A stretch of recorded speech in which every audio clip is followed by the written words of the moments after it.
پہلے دو لوگ لڑتے تھے تو تیسرا صلح کرواتا تھا، اب تیسرا ویڈیو بناتا ہے۔ یہ بھی بڑا ضروری کام ہے بھائی۔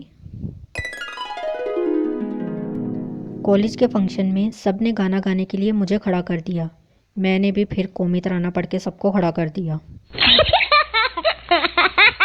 اگر لوگوں کے دلوں میں زندہ رہنا چاہتے ہیں تو لوگوں سے پیسے ادھار لے لیں، سمپل۔ آج کل روتے ہوئے بچوں کو موبائل فون اس طرح تھما دیا جاتا ہے جیسے ایمرجنسی وارڈ میں مریض کو آکسیجن کی ضرورت ہو۔ ہم کون ہیں؟ پاکستانی۔ ہم کیا چاہتے ہیں؟ گرمی میں سردی اور سردی میں گرمی۔